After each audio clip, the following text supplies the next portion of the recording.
She read the message 3 times, then a 4th, as if the words might somehow change, but they didn't. I'm sorry. I just don't think I can do this anymore. That was all. Years of memories, thousands of conversations, promises, plans, dreams about the future, and in the end, a few words on a glowing screen. She sat on the edge of her bed, holding her phone in both hands. For several minutes she didn't cry. She simply stared at the message. Then she whispered, No, this can't be how it ends. She called once, twice, 3 times, no answer, and suddenly the silence in the room became unbearable.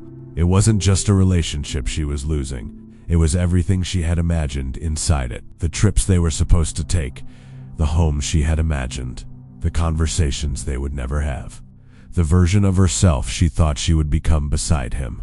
She remembered the first time he told her, I can see a future with you. She had believed him. Maybe that was why this hurt so much. Not because she had been foolish, but because she had been sincere. She had given her heart to someone and trusted them to hold it gently. But now she was sitting alone in the same room where she had once imagined her future, and suddenly, she couldn't see anything ahead.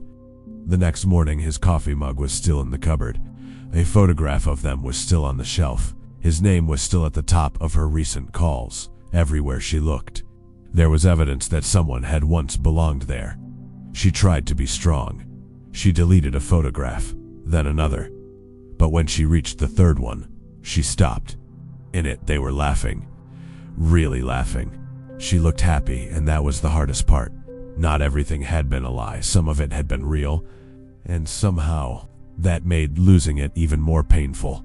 She pressed the phone against her chest, and finally she cried. Not quietly, not beautifully. She cried the way people cry when their heart has been carrying too much for too long.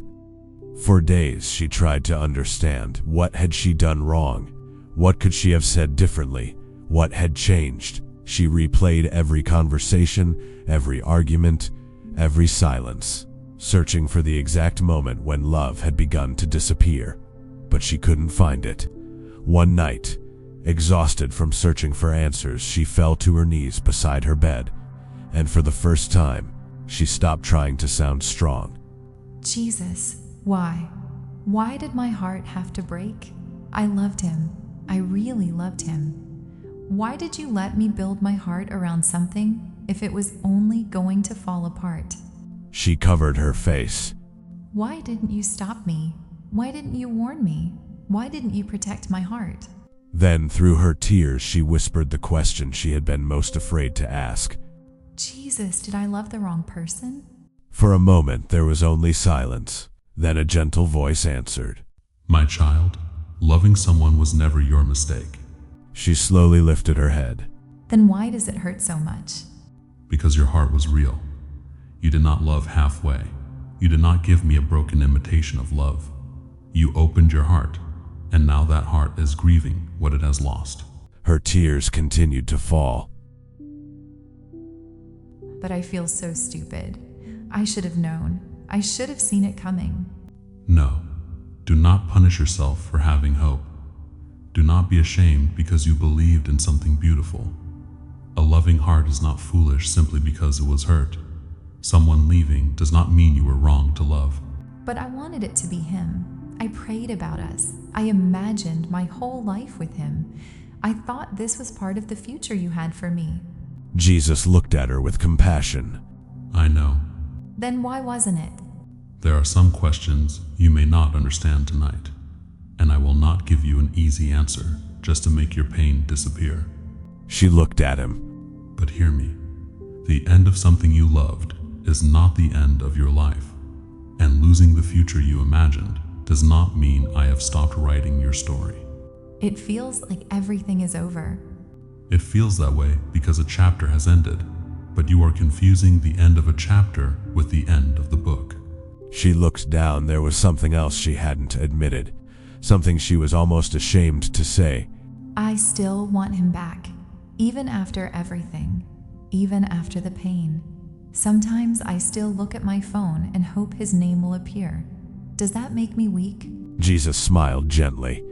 No, healing does not happen the moment you understand that something is over. Your heart may take longer to accept what your mind already knows. So what am I supposed to do with all this love? Jesus was quiet for a moment. Then he said, You do not have to destroy the love you once felt. You only have to stop allowing it to destroy you. You can be grateful for what was beautiful and still accept that it is no longer yours to hold. I don't know how to put myself back together. You don't have to. Not tonight.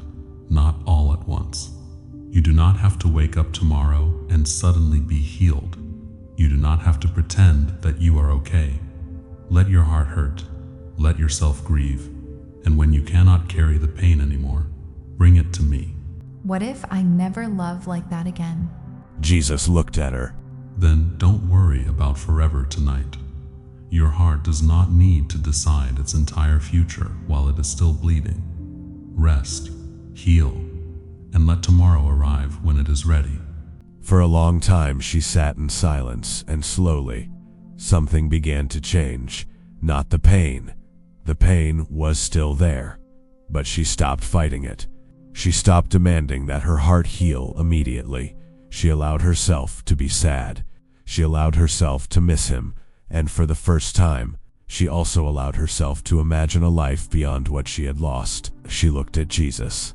What if this heartbreak changes me? It will, but not every change is destruction. Some wounds teach you where you have been abandoning yourself. Some endings teach you what you deserve, and some broken places become the very places where light enters your life. So, you can still make something beautiful out of this? My child, I can meet you even here. Morning came quietly. The world outside looked almost exactly the same.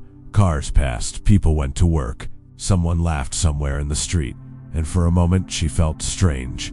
How could the world continue when her heart had broken? But it did, and somehow so did she. She walked into the kitchen, made herself a cup of coffee, and for the first time in weeks, she didn't reach for her phone. She simply stood by the window. The pain was still there, but so was she, and that mattered. Maybe your heart has been broken too. Maybe someone you thought would stay left. Maybe you are still trying to understand why. Maybe part of you is still waiting for a message, still hoping, still wondering if things could go back to the way they were. And maybe tonight, Jesus wants you to hear this.